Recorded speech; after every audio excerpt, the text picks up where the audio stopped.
მოგესალმებით, დღეს ხუთშაბათია 21 საათი და ეს არის ბადის აღძვრელი პოდკასტი. აუცილებლად უნდა გთხოვოთ, რომ გამოიწეროთ ჩემი YouTube არხი, დაალაიქოთ, დააკომენტაროთ და მოკლედ იყოთ ჩვენთან ერთად. რაც შეეხება დღევანდელ სტუმარს, ვერიკო ტურაშვილი გახლავთ აქ.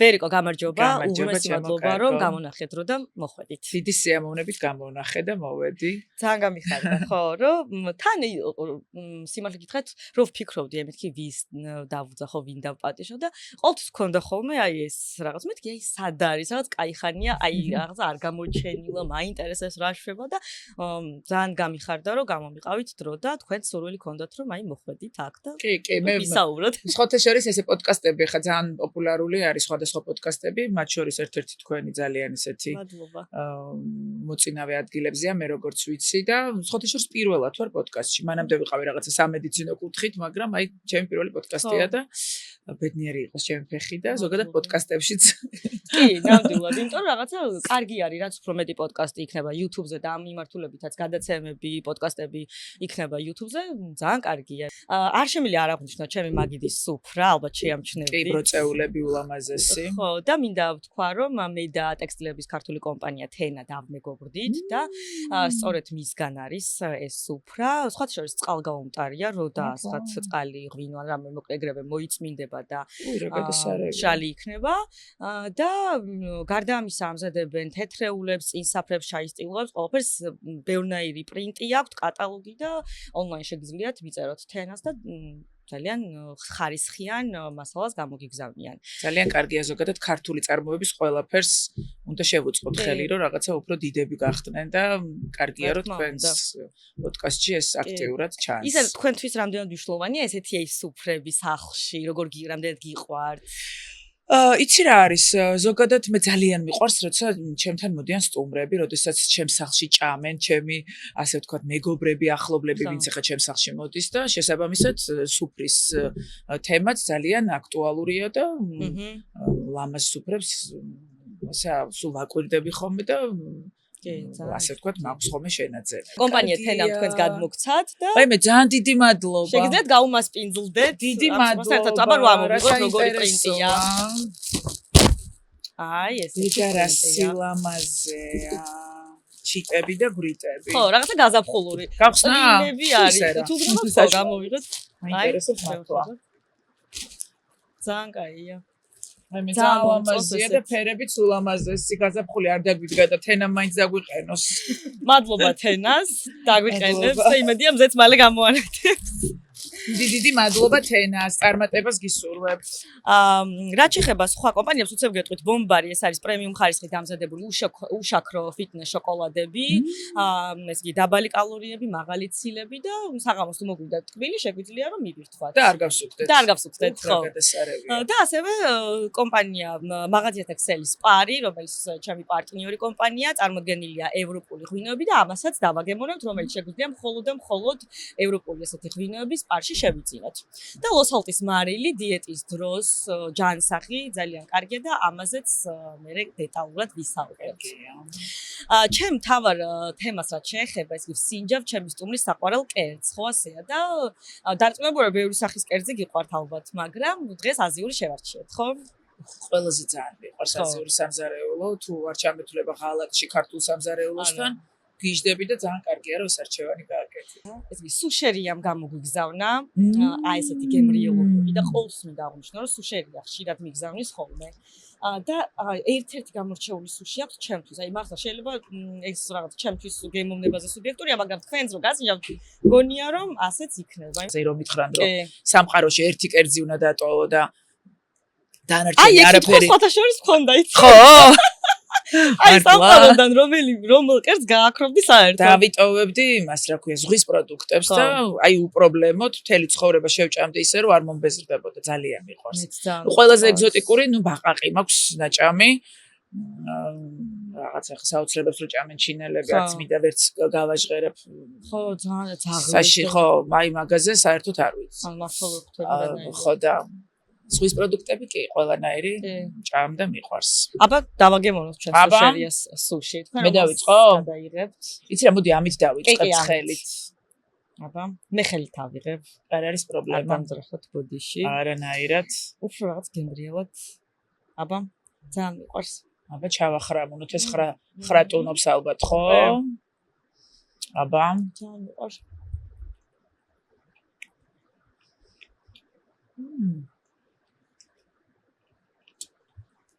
აი ხო კაია. ძალიან. მართლა ისეთია. კაი გემოვიდათ რა. ძალიან გემრიელია. ამო.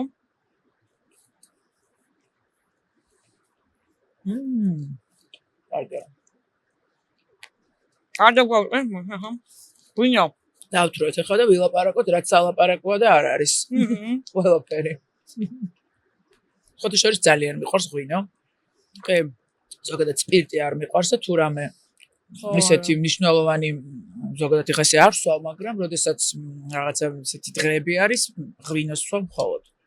მოკლედ, გავხსენით ჩვენი პინო გრიჯიო, რომელიც მხოლოდ სპარში შეგიძლიათ რომ შეიძინოთ ექსკლუზიურად და მოდი დავაგემოვნოთ. მოდი. აბა. გაშრაყელი. კაცო. აბა. მადლობა. ანუ ეს ყურძნის ღვინო არ არის, ახლა ჩვენ რასაც მივირთმევთ თუ ყურძენიც და აი გეტყვი. ესე ფრანგული სიტყვიდან მოდის პინო გრიჯიო და ნიშნავს დაახლოებით ესე ფიჭვის გირჩს და ეს ყურძნის მტებანია ისეთი რაღაცა გირჩივით, რომ ზუსტად ამის გამო ქვია ეს სახელი. გაგიმარჯოს. თქვენს გაგიმარჯოთ. აბა.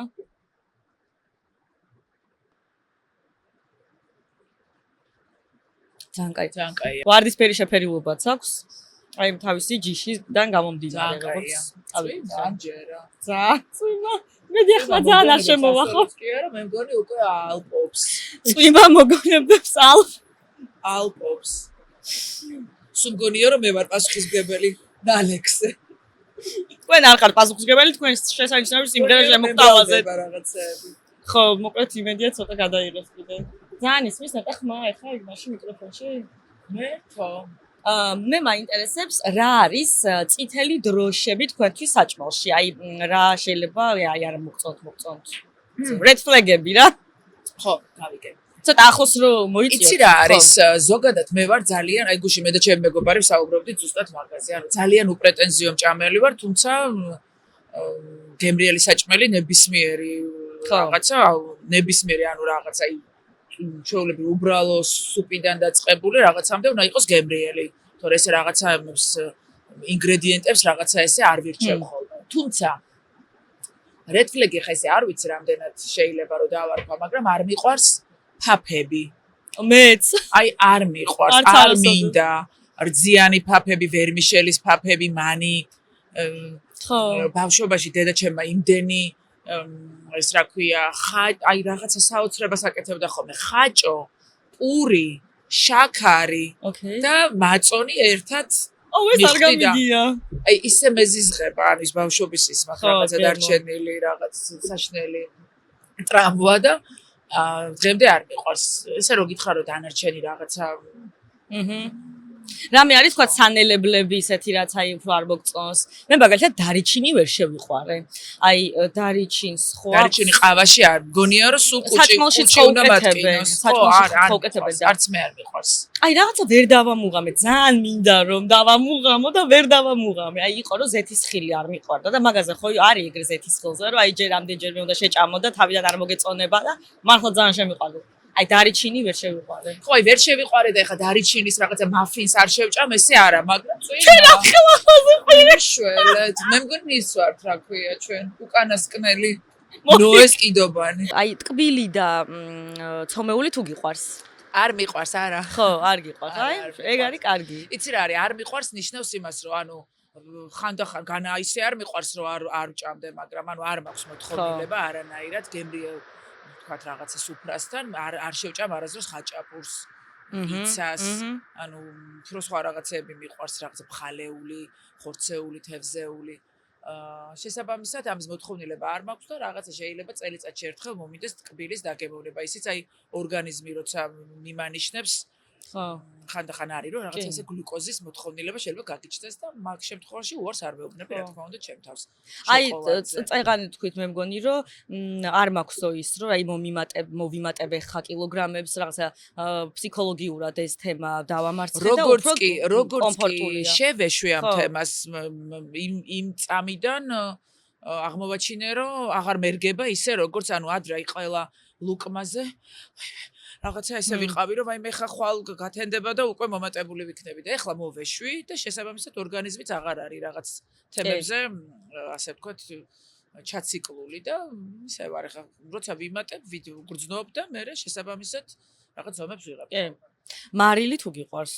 მარილიანი გვიყვარს ჩვენ სახლში და ვიცი რომ ეს არის ძალიან ცუდი, მაგრამ ამ მარილზე უნდა მომიყვე ახლა. კი, ეს არის ლოს-ალტის მარილი, დიდი ბრიტანეთიდან და რით განსხვავდება? ეს გემოზე იგივეა როგორც ჩვეულებრივი მარილი, თუმცა აქვს 66%-ით დაბალი ნატრიუმი, რაც იმას ნიშნავს, რომ სითხეს არ აჩერებს ორგანიზმში, აი მაგალითად დიეტის დროს, ასევე წნევას არ აგვიწევს და ძალიან ჯანსაღი და კარგი თვისებების მქონე მარილია.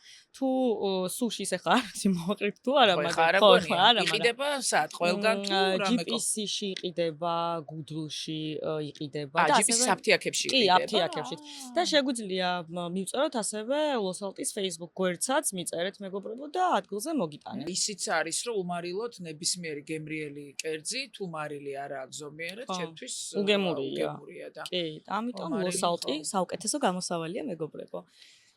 და ამიტომ ძალიან მე მიყვარს ესეთი ჯანსაღი ალტერნატივები, როცა არსებობს ხოლმე და ნელ-ნელა უკვე არის წამჯიტული, ასე ვთქვათ, დღესდღეობით, ოკეია რა. ბავშვობის გემო რა გახსენდება ისეთი, რაც მაგალითად გიყვარდა და მე შეგიყვარდა, თუ გახსენდება ეგეთი? არ მიყვარდა და შემიყვარდა? ან ბავშვობაში ზოგადად? ბავშვობის გემოები ყველაფერი იყო რაღაცნაირი სხვანაირი გემოები, ხა რაღაც ესე კონკრეტულ შეიძლება. ან ისე რა იყო ბავშვობის გემო, რაც აი ბავშვობაში გახსენდება. შემწვარი კარტოფილი. შემწვარი კარტოფილი, ნუ ხო მე არა სხვათაშორის. აი შემწვარი ქათამი უფრო მახსოვს, რომ სხვა გემო ქონდა, ეხლა აღარა ქათამს ეგეთი გემო. სუწუწუნებ ხოლმე მაგაზე, ანუ როგორც არ უნდა გააკეთო რა соуსებითაც არ უნდა დაამარინადო და მერე შეწვა, ის გემო აღარაა ქათამს. აი ხა გამახსენდა, ანუ ჩემი ბავშვობის ძალიან გემრიელი გემო არის ჩემ ბებოს გამომცხვარი, ესე დაბადების დღეზე გვიცხობდა ხოლმე, რაღაცა ესეთ რულეტივით ნამცხრებს და ესე ვთქვათ, ჩემი დაბადების დღე თუ იყო V100-ს აცხობდა ხოლმე, ჩემი დის დაბადების დღე თუ იყო T100-ს და ეს იყო რაღაცა განსაკუთრებულად ნიგუზიანი შიგთავსით და უგემრიელი. მიუხედავად იმისა, რომ ეთკბილი არ მიყვარდა არც ბავშვობაში და არც მერე, ეს აი ხა შეიძლება ვთქვა, რომ ჩემი ბავშვობის საუკეთესო გემოთ შეიძლება დავასახელო. თქვენ თუ გაქვს რეცეპტი მაგის, თუ აკეთებთ ხოლმე? არ მაქვს. და კიდე აკეთებ და რაღაცა ესე ერქვა, რძის შეჭამანდი. რომელიც არ ვიცი, საერთოდ არ ვიცი, სად მოვიძიო, ვის ვკითხო, ეს რძისგან აკეთებ და წვნიანს ჩვეულებრივ. ცხელი იმით მოდიოდა. და არ ვიცი, არა, მაშინ არ მაინტერესებდა ეს რაღაცა კულინარიის ამბები. ეხლა კი ყველაფერს ჩემს შვილებს მე ვუკეთებ. ჩვენ უფრო მეტად 90% სახლში ვჭამთ, ვიდრე გარეთ. ანუ უფრო სახლში აკეთებ. ხო, მე ვაკეთებ ჩემი შვილებისთვის დიდი სიამოვნებით, მაგრამ ეს რაღაცა რეცეპტები არ მაქვს სამწუხაროდ. და უფრო ხშირად რას ჭამთ ხოლმე, რა არის მენიუში? არ ვაცხობ, იმიტომ რომ როგორც მე ასევე ჩემი უფროსი შვილიც ჩემნაირ ასე ვთქვათ გემოების რეცეპტორები აქვს, ნატაშკას უფრო უყვარს ტკბილეული. არ ვაცხობ, დანარჩენი ვაკეთებ ყველაფერს. ჩინურ სამზარეულოშიც კი მოვძებნე რეცეპტები და ვაკეთებ ჩვენ საყვარელ კერძებს. სუშის გაკეთება თუ იცით? სუში სახლში გაუკეთებია ჩემ მეგობარს უგემრიელესი, მაგრამ მე არა. კაი, იცი რა მაინტერესებს, ეს ხშირად უსმენ ხოლმე ჩემს სტუმრებს ამ კითხვას რაღაც ტრადიციად ჩამოვაყალიბე, რომ აი მადას რა გიგზავ ცხოვრებაში. აი უფრო გადატანითი მნიშვნელობით, რომ რა სიამოვნებს რის იკეთება და აი მუღამს რაში უჭერ რა რაღაც ამ მიმართულებით. მე ზოგადად ვარ ადამიანი, რომელიც სულ მიყვარს აი რაღაცნაირი შრომელი ადამიანი ვარ ძალიან, ანუ ფუტკარი. ხო, აი თუ ვაკეთებ ერთად 6 საქმეს ან 10 საქმეს, ეს არის ჩემი კომფორტის ზონა. ანუ ყველანაირი ჩემი ყველანაირი ბედნიერების რეცეპტორები გადის ასე ვთქვათ, როდესაც ვაკეთებ საქმეს, ანუ მოვეშვი, დავისვენე, დავწექი, მერე ავდექი, ეს არ არის ჩემი ასე ვთქვათ თუნდაც დასვენების, ასე ვთქვათ, რაღაცა მომენტები. ანუ მე რაც უფრო მეტი მაქვს სამუშაო, ვკვირთ ხოლმე ვიღაცებს არ ჯერათ ხოლმე.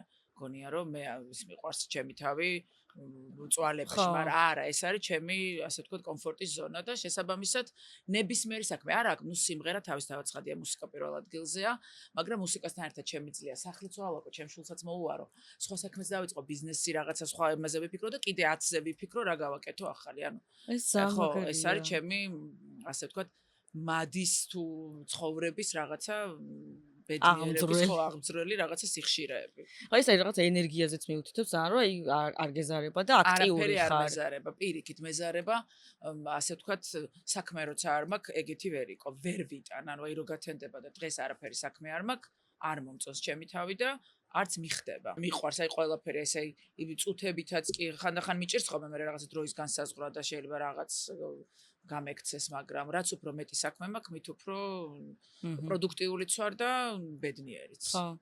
ძალიან კარგია ეგ და მით უმეტეს როცა ამ სტილში გაქვს მორგებული. ვიღაც არის რომ ხო რაღაც ძალიანაც რო ეცადოს ეგ არ გამოუვა და უფრო თავდურა გამოჩნდება. ხო, ვიღაცები არიან, ჭირდებათ დასვენება, რაღაცა დაწოლა, ადგომა, მე რაღაც ერთადერთი აი დილით თუ მაქვს იმის საშუალება, რომ აი ჩემს გემოზე ვისაუზმო, ყავა დავლიო 2-3 ჭიქა და მე დავიწყო საქმეები, ეს კარგია, მაგრამ ეგეც თუ არ არის, ეგეც არ არის პრობლემა. დილის 8 საათიდან შემიძლია ვირბინო. ახალ კლიპთან და სიმღერასთან დაკავშირებით მაინტერესებს. ძალიან ლამაზი, მოსასმენი და კარგი სიმღერა არის. და აზიურ მოტივებზეა, ხო? აზერბაიჯანული ფოლკლორი. აზერბაიჯანული ფოლკია, კი, ეს რაღაცა მე-3 თუ მე-4 ასე ვთქვათ შეხება არის კონკრეტულად აი ამ ჟანრის მუსიკასთან. ძალიან მიყვარს ზოგადად, იცი რა არის, ძალიან მიყვარს აზიური მუსიკა. ეხლა ესე ვერ დავდგები და ჰაბიბის ვერ ვიმღერებ. ხო, მაგრამ ძალიან მიყვარს არაბული მუსიკაც, ძალიან მიყვარს ირანული მუსიკა, ანუ ინდური ფოლკიც, ანუ მოკლედ ძალიან მიყვარს რა, არანაკლებად ვთქვათ რაღაცა იმ მუსიკაზე, რომელზეც გავიზარდეთ და რაღაცა ჩვენთვის ღირებულ მუსიკას წარმოადგენს. აზიური მუსიკა არანაკლებია ჩემთვის. ხო და თავიდან ასევე მიყვარს აშუღური მუსიკა, აი ქართულ ქალაქურ ჟანრში განსაკუთრებით ძალიან ისეთი იყო ადრე და იქიდან გამომდინარე რომ ყველაფერი ესე გადამღერებული იყო არაერთგზის ძველი თაობა, მე ჩემი თაობა, ასევე პატარები. გადავწყვიტე რომ რაღაცა ისეთი მომეძებნა, რაც ძალიან შორს არ იქნებოდა თქვათ ამ იგივე აშუღური მუსიკისგან და ქართულშიც ორგანულად ჩაჯდებოდა და მე-3 თუ მე-4 სიმღერა ქართულ ენაზე ვაკეთებ. აზერბაიჯანული ფოლკი, რომელსაც ეს სიმღერა ჯერ არ გამოსულა, მაგრამ აი წინა 3 ძალიან დიდი მოწონება დაიმსახურა როგორც აქ, ასევე თვითონ იქ თავარი შემფასებლები ხომ მაინც ისინი არიან. წარმოიდგინე აი ქართული ის რო აიღოს ვიღაცამ რაღაც ქართული ფოლკი და ვიღაცამ იმღეროს და ჩვენ ხო ვართ ახლა პროფესორები ამ შემთხვევაში უფრო მეტად და იქიდან ძალიან ბევრი ძალიან კარგი შეფასებები მივიღე და იმედია ეს სიმღერაც არ იქნება გამონაკლისი. და ეგეთ ჟანრს კიდე უფრო დეტალურად აკვირდებიან თავარი აი ეროვნული რაც არის ის სიმღერები რასაც ვეხები არის ძალიან მარგალიტები მათი და ხო ისეთი ძალიან ისეთი კომპეტენტური ხალხისგან ისეთი შეფასებები მივიღე, რომ ძალიან გამიხარდა, ძალიან. თუმცა თქვენ აი პერიოდულად რაღაცა ხანდახან ხრებით ხოლმე, მე ჩდები რაღაცა აი ისე აქტიურად ხშირად, როგორც ადრე მაგალითად, შეიძლება იფიქროს მაყურებელმა, რომ აი თუნდაც სად არის მეც რომ მიფიქრია, რომ აი სად არის მაგალითად ვერიკო ეხლა. აი რატომ ხდება ესე? ეს ბოლო პერიოდი. იცი რა არის, მე არ მინდა ახლა რაღაც სხვა თემებს შევეხო, მაგრამ არის პერიოდები, როცა არ გემღერება, მაგალითად აი ეს ბოლო რაღაცა პერიოდი იყო ისეთი, რომ უფრო მნიშვნელოვანი რაღაცები ხდებოდა ჩვენს გარშემო და ხდება და რაღაცა უხერხულადაც კი აღიქვა რაღაც მოცემულობას, რომ შენ დადგე და მესმის რომ ჩვენი საქმეა და შესაბამისად მეც ვერ გავექცევი ამ ყველაფერს, იმიტომ რომ პირდაპირ თუნდაც ემოციურად, თუნდაც ფინანსურად, ყველანაირად, ანუ ამის გარდა არ ვიცი რა შეიძლება რომ თავიდან თუ დავიწყებ რაღაცას, ვფიქრობ სხვათა შორის მომავალ წელს ვარ ჩავაბარო. კარგია. ხო და არის ხოლმე პერიოდები, როდესაც მერიდებაც კი, რომ რაღაცა აი ხა 3 დღის წინ ვაპირებდი ის დადებას, რაღაცა ახალი სიმღერის დადებას და რაღაცა ისეთი მოხდა რომ მომერიდა, რაღაცები არის. შესაბამისად აი ეს რაღაცები თორე ხო გითხრა რომ რაღაცა სხვა რაღაცას ვაკეთებ და ახლა ტელევიზიებში არ დავდივარ, იმიტომ რომ იმ ტელევიზიებში სადაც მუსიკისთვის ძალიათ, მე არ მივალ. და გართობისთვის და ტაშფანდურისთვის და აი ეს რაღაცა პლატფორმები გადასარევი არის, სოციალური ქსელი გადასარევია იმისთვის, რომ შენ მსმენელს მიაწვდინო ხმა და ზუსტად მაგიტომ არ ვთქვი თქვენთან მოსვლაზე უარი. დიდი მადლობა. და ვცდილობ, რომ რაღაცები შეძლების დაგვარად ვიმღერო, მე გადავიღო, ყავს რაღაცა ჩემი პატარა სამეგობრო წრე, რომლებიც ამ ყველაფერში იდეალურად მეხმარებიან და მე ვცდილობ, რომ რაღაცა 3 თვეში ერთხელ მაინც ახალი სიმღერა ასე ვთქვათ გამოვუშვა. კი. აი წვიმა მოგონებებს ასწველებს და ის პერიოდი რო იყო ძალიან ესეთი გამორჩეული, ძალიან აქტიური რაც იყო. აი რატო იყო მაშინ უფრო მეტად თითქოს საქართველოში შოუ ბიზნესი მართლაც ამდე ასული და ეხლა ისე თითქოს არა. არა და უფრო წინარ წავედით, განვითარდით და სხვანაირად უნდა იყოს. ოხ ამას იმდენი მიზეზი აქვს, ჩემო საყვარელო ხატია. იცი რა, მაშინ პერიოდი იყო ის, რომ არაფერი არ ხდებოდა ჩვენ ქვეყანაში, რაღაცა მიდან რაღაცა საბნელეთიდან ახალი გამოსული ქვეყანა და ხალხს შიოდა ქართული თანამედროვე ახალი. შეიძლება იქ რაღაცა ბევრი რაღაცები ხდებოდა, ბევრი მომღერალი წამოვიდა, ბევრი რაღაცები იყო ერთმანეთში აზელილი და ასე ვთქვათ, რაღაცა ესე ყველაფერი, მაგრამ პერიოდი იყო, როდესაც ხალხს სჭირდებოდა ეს ყველაფერი და რაღაცა არტისტებმაც იგრძნეს ეს ყველაფერი და ძალიან აქტიურად ხდებოდა ყველაფერი. მერე ინფორმატიულად იმდენი რაღაცა ინტერნეტი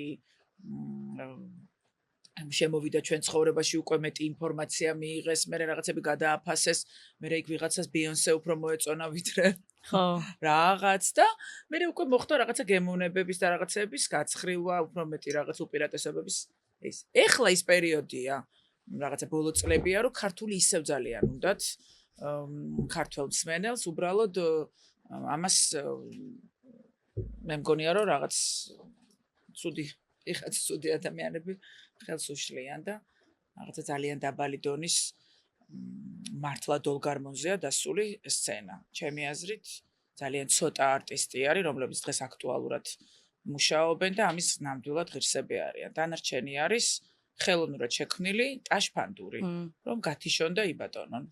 აი ადრე უფრო რა იყო იცი რომ თან რა იყო ჩემი ხმა არის მის კარგად მინდოდა არა და ხმამაღლა მეთქვა ეს ყველაფერი.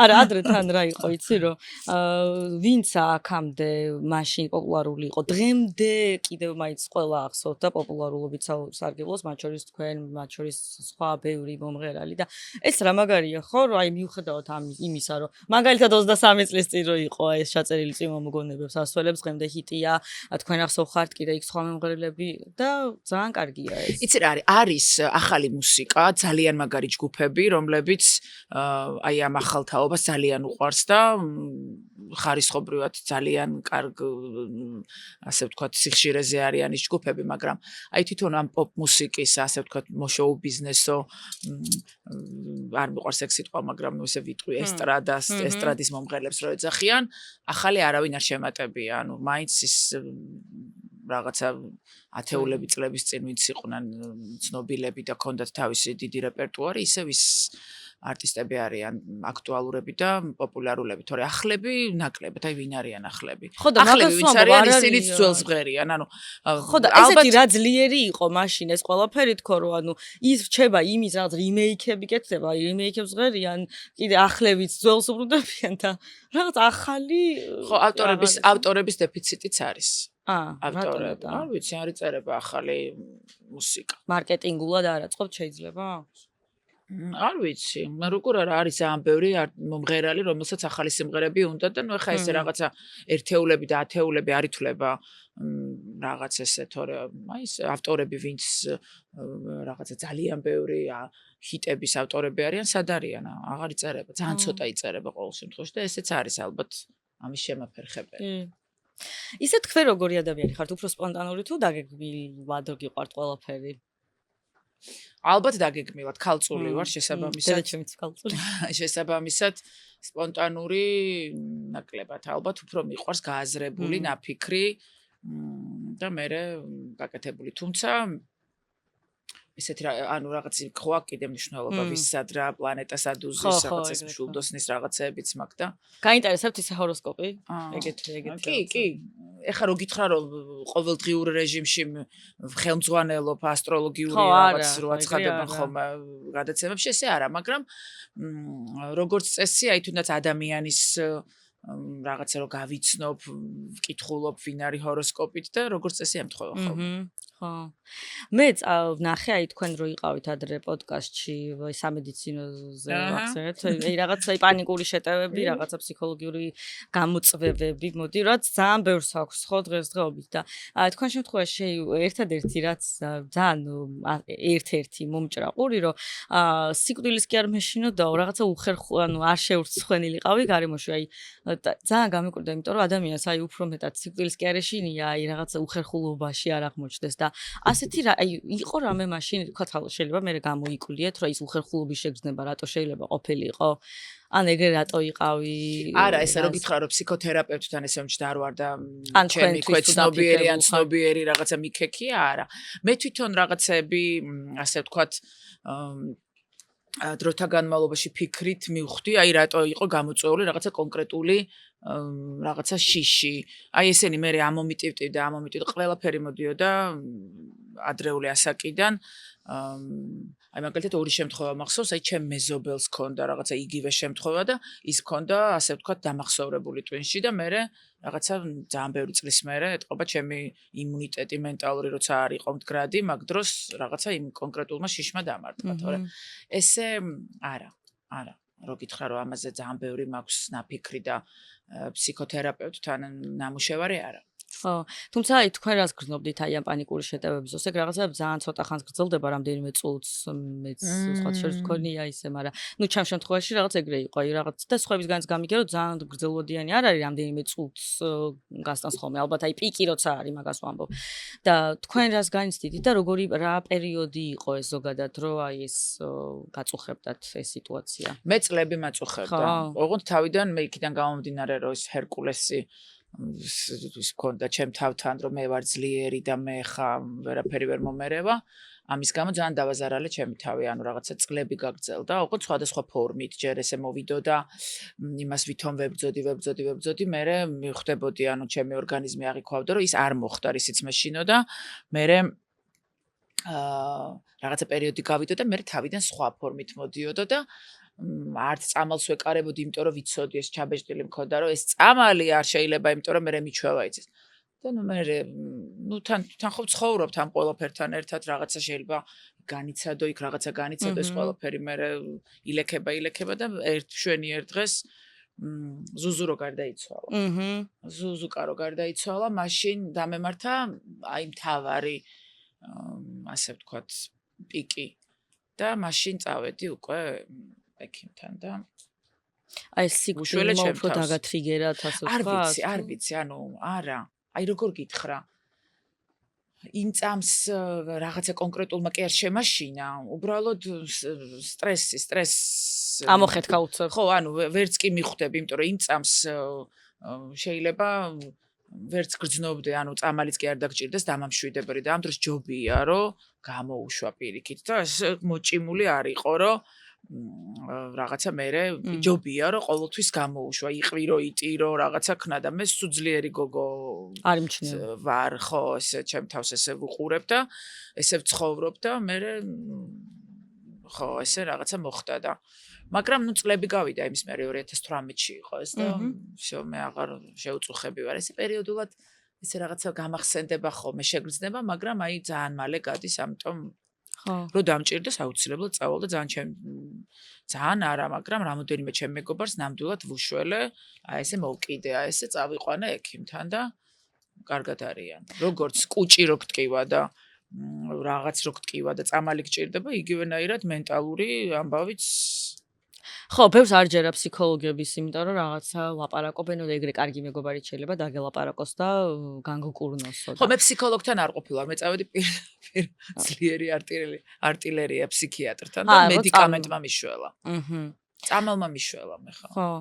და ხო რა მაგარია რომ რაღაც მე შენ თვითონაც აკონტროლებ. ისე რა რას ურჩევდით იმ ადამიანებს კიდევ რა შეიძლებოდა რომ ვინც ახლა თქვა განიცდის აქვს ესეთი პრობლემები თქვენი გამოცდილებიდან რომ გარდა იმისა რომ თვითონაც აი რა გააკეთოს წამლების დალევის გარდა. იცი რა ძალიან ბევრი რაღაცები არსებობს. შენ თვითონ უნდა მიხვდე, ანუ მე მაგალითად ძალიან მომწონს ფეხით სიარული, რაღაცა იქ რაღაცა ლისზე შეიძლება ავიდე და რაღაცა 3 ან 4 წრე დავარტყა და ამით მე თერაპიულად ძალიან ბედნიერი ვარ, ყურებში კარგი მუსიკა რომ აქვს. უბრალოდ ისედაც მიყვარს ფეხით სიარული.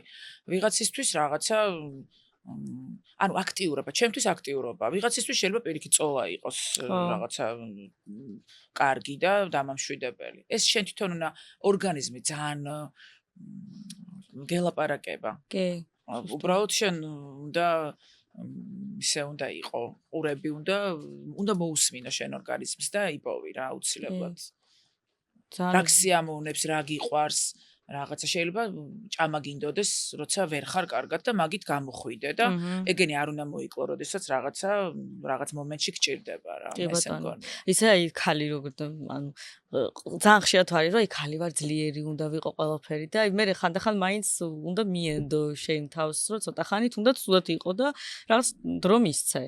კი, აბა რა აუცილებელი არ არის რომ ვიღაცას ეკონციალებოდე შენი თავიც ხანდახან შეიძლება რომ ესე შენ თვითონ დაამშვიდო ან პირიქით მე არ მიყვარს ესე რომ ჩემ თავს რო უსმე პირიქით მე მიყვარს რომ რაღაც საბოლოოდ არ ვიცი ეგ რა შეტექსტებს მაგრამ ეგრე მირჩევნია ხოლმე რა რომ რაღაცა აქტიურად თუნდაც რაღაც საქმეები ვაკეთო და მაგ დროს გამოვდივარ რა ისე აი ნამდვილი ადამიანები თქვენი აზრით ირგვლივ უფრო მეტად არიან ახლა თუ რაღაცა ნიღბები ბევრია ნამდვილ ადამიანში რას გულისხმობ აბა მითხრა აი გულწრფელი მაგალითად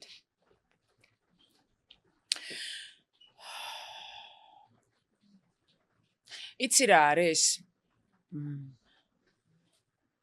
ნუ მე ჩემს სოციუმში ყავს ესეთი ადამიანები, რომლებიც გულწრფელები არიან, ჩემს მიმართ, მე მათ მიმართ, მაგრამ ზოგადად ხო, ეხლა სამყაროში ძალიან რაღაცა აღარ არის ტრენდული რაღაცა ადამიანური ისინი. ხანდახან არის ხოლმე რაღაც, მაგრამ ნაკლებად აი ჩემს სფეროშიც პრობლემაა. იცი რა, მე მესმის, მე მაგალითად ავიღოთ ესეთი რაღაც, რომ დამპატიჟა ჩემმა კოლეგამ რაღაც თავის პრეზენტაციაზე, მე მივედი გულწრფელად, რომ მის გვერდით ვდგარიყავი, მაგრამ არ მომეწონა მისი ნამუშევარი.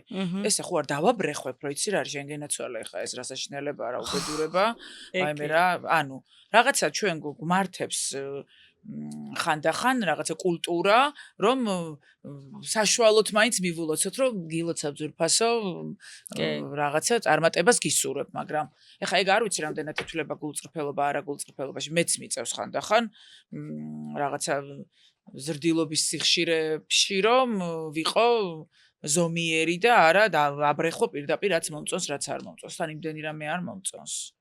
ხო, ალბათ ჩემიც არ მოწონთ ვიღაცებს, ხა ვიღაცები შეიძლება ფიქრობენ ის რამ გააგიჟამ იმებს რომ ღერესო რაღაც. ხო, ეგრე თათრულებსო. ხო, მაგრამ გულწრფელობა, რა ვიცი, ჩემთვის მთავარია. ჩემი სოციუმი აუცილებლად ვცდილობ ყოველ შემთხვევაში იმდენი გაიცხრილა და რაღაც, მაგრამ მაინც ყავს გულწრფელი ადამიანები და ის ადამიანები ვისიც მჯერა, მიყვარს და ვიცი რომ ისინიც ესე არიან ჩემს მიმართ. ხო, აი გაიცხრილა მაინც ესე არის ხოლმე და აი რატო ხდება ეგრე მაინც ალბათ ამჩნევ ხო რაღაცებს. იცი რა არის რაღაც ვიზრდებით, რაღაც ვითარდებით, რაღაცებს არ ემთხვევი. რაღაცებს მე ცხრილავთ ჩვენ თვითონ შეიძლება ვიყოთ ამის რაღაც ინიციატორები. შეიძლება ჩვენც ვიღაცისთვის არ ვიყოთ მისაღები, ანუ სხვისკენ კი არ ვიშვარ ხელს. ხო და ჩემ შემთხვევაში მოხდა ესე კი აი ესეთი ადამიანები თან ძალიან ძვირფასი და რომ მეგონა რომ იმის იქით აღარ იყო არაფერი მოხდა ესე კი სამწუხაროდ ძალიან სამწუხაროდ მაგრამ ნუ რა ვქნა არჩევანი შეიძლება რომ ეს ადამიანები დაიტოვო და ყავდეს ესე მაგრამ მე მგონია რომ შენ მაგ დროს რაღაც ერთ ადგილას არ ვიცი წკებნი ხო რა არაფერს არ მოგიტანს კარგს და ამიტომ რაღაცები ხდება თავისთავად ხდება ხო თან მე ისეთი ვარ, რომ ძალიან ბევრი შანსს ვაძლევ, ჩემი ჰოროსკოპიც ესეთია, რომ ჩემს ნაშრომს და ჩემს იმებს ვფრთხილდები ხოლმე. აი, ყოველთვის გონია, რომ ადამიანებს უფრო როგორ გითხრა, უფრო მეტი პოტენციალი აქვთ, ვიდრე შეიძლება იყვნენ და ამისთვის მუდმივად ვასაპორტებ, რომ იცი რა, აი შენ რაღაც, მაგრამ ეგრე არ არის ხანდახან კაცო ვიღაცას არ უნდა რომ ისეთი იყოს. ხო, მართალია. შეიძლება მე არ ვარ სწორი, ყველა ვერ იქნება თავის საუკეთესო ვერსია. შეიძლება არ აწყობს, არ უნდა რა. ხო და ამიტომ ეს არის რა ქვია. არ ხდება ეგ. სამწუხაროდ, მაგრამ ეგრეა. ხო, მე შენ გზას სხვანაირად აგრძელებ. ხო, აბა რა აგრძელებ? კი ბატონო. თან ისეთი იმუნიტეტი მაქვს, რომ ვაგრძელებ კი არა, ვაგრძელებ. ანუ მარცხი უფრო გაკვეთილია თქვენთვის? არა, ხა რო გითხრა რომ ეს რაღაც სტიმულებს მაძლევს და მე რაღაცებს შვები, არ მომწონს, ან ცუდია ადამიანებთან თუნდაც იმედ გაცრუება, თუნდაც რაღაცა იმების გაჩერება, ურთიერთობების, მაგრამ რა ვქნათ, მივეჩვიე. ხანდახან მithქვამს ადრე მქონდა რაღაც ერთი პერიოდი, რანაირი იმუნიტეტი მაქვს, თითქოს არც მყარებია. ანუ ხა პირადს არ გულისხმობ ზოგადად. ხო. ესეც მიფიქრია, რომ რანაირად დავამთავრე ესე, ხო, უცებ, რომ მაგრამ აი მგონია, რომ ყოველთვის ვხედავდი იმ ადამიანში მაგ ყველაფერს, მაგრამ მაინც არ ვნებდებოდი და მაინც საკუთარ საუკეთესო ვერსიას ვებღაუჭებოდი, ასე ვთქვათ. მქონია ესეთი უახლოესი. ის აი ადამიანების ენერგეტიკასკიდანაც იგრძნობა. გიგრძნიათ აი ეგ? გრძნობთ, მაგითაც შეგიძლიათ რომ აი რაღაცა კი გრძნობთ, მაგრამ მაინც ვებღაუჭები, მაინც მინდა ხოლმე რომ ის რაღაც პოტენციურად აი რაც შეუულია, რატო უნდა იყოს ადამიანი ბოროტი, როცა შეუულია რომ არ იყოს ბოროტი, მიხვდი და ის რაღაცა დებილობებს რომ ვამჩნევ ხოლმე, სულ მგონია რომ იცი რა, აი მაინც მივა იქამდე რომ ეს ძალიან ცუდია, არაფერში არ ჭირდება, არაფერში არ აწყობს. არაფერში არ გამოადგება, არც თვითონ, არც სხვას, არც სამყაროსთან მიმართებაში და არაფერში, მაგრამ ხო. ხო, ისე სამყაროში როგორც იქცევი, მე ბევრი რაღაც შეიძლება უკანას დაგიბრუნდეს. კარმა. ის კი არის, არ ვიცით, საიდან რომ მოვდივართ, იქიდან რა მოყვება და აქ მით უმეტეს. კი, კაცო, მქონია. კი, მეც შეცდომების მეტი რა დამიშვია და მიგრძნია მე მალევე ცხვირში ამომირტყია. მართლა? კი, აბა რა. აი სხვა მიმართულებით ალბათ. ზოგადად ურთიერთობებში რა, აი რაღაცა სწორად გამიკეთები, არ სწორად მithქვამს. ჩვენ ხო ვიცით რას ვაშავებთ და რას არ ვაშავებთ საკუთარ თავთან, ხო? ჩებით. მარტო. კი ბატონო. ასეთი ჩელენჯი მაქვს ბომბარის პირველი ლუკმის ტესტი. აქ რამდენიმე სახის შოკოლადია. ეხლა ნამოვიღებთ, თქვენ რომელიმე დააგემოვნეთ და მითხარით როგორ მოგეწონებათ რა ასოციაცია, რაღაცა მოკლედ. აი, ამას ჭამს ყველა, ხო? თუ მოიცა რომელს ქოქოსს. ქოქოსს ჭამენ ხოლმე შენი სტუმრი. რავი, ყველაფერს. ეს მაგალითად ბლინია. ეს ბრაუნია. ეს ქოქოსია და ეს ვაფლი. აბა ბლინი არ მინდა. ბრაუნი მინდა. მოდი ბრაუნი გახსენი. ოკეი. სხვა შორის ძალიან კარგია ეს რა ერთ კვებას შეიძლება ჩაგინაცვლოს. რომ ისე რომ რაცა არ გასუქრე. სპარის ფრესკოს აგროჰაბის ევროპროდუქტის ფილიალებში შეგვიძლია შევიძინოთ ბომბარი. გავსინჯა? აბა გასინჯეთ.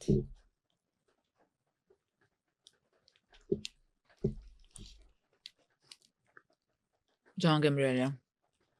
აი, რა წამოიღო რამე შეადარებდით, რამე ძველგემოს ან რამეს თუ ან საწაგიყვან. აი, ხა ესე არ ვიცი. ხო. ესე არ ვიცი, მაგრამ მართლა ძალიან გემრიელია. საერთოდ არ იგრძნობა რომ რაღაცა ნამდვილი შაქარი არ არის ამაში და. ხო, უშაქრო არის. აბა რითი არის და აი, შაქრის ჩამონაცვლებლით რა. არ ვიცი, საწამიღო ხა ესე არ ვიცი, მაგრამ რაღაცა იმაში, ხო. კარგი ამერიკაში. ამერიკაში. კარგია. ბომბარიც გადმოგცემ. აი რა, რამხელა საჩუქრებია. ძალიან დიდი მადლობა. არის სხვადასხვანაირი სახეობა და ნატაშკას როგორ გაუხარდება, ნატაშ შენია ეს. ძალიან მიხარია თუ ძალიან დიდი მადლობა, უღრმესი მადლობა. და ეს ღვინოც მე მგონი ძალიან გემრიელი იყო. ძალიან გემრიელი. აი შეხედე როგორ დავასრულე ჩემი ულუფა. ხო და სპარიც იტალიური ღვინოებით გასაჩუქრებ. აქ ვიცი უკვე ვის უნდა დაუძახო მოდით. გემრიელად მადლობა. უღრმესი მადლობა. მადლობა ვერიკო შენ რომ იყავი ჩემთან. თუ იმედია მოგეწონა, კარგად მომეწონა ძალიან. უბრალოდ თავარია მაყურებლისთვის იყოს საინტერესო, რაზეც ჩვენ ვისაუბრეთ. კი ბატონო. იმედი მაქვს რომ უყურებენ და მე დააკომენტარებენ, დაალაიქებენ და მოკლედ შენ ძალიან დიდი მადლობა. მადლობა შენ ჩემო კარგო. მეც ასევე. ულევ წარმატებას გისურვებ. ასევე. მოკლედ ვერიკო ტურაშვილი იყო ჩემი სტუმარი. თქვენ აუცილებლად უნდა გთხოვოთ კიდევ ერთხელ რომ გამოიწეროთ YouTube არხი, დაალაიქოთ, დააკომენტაროთ და მომავალ შეხვედრამდე გემშვიდობებით.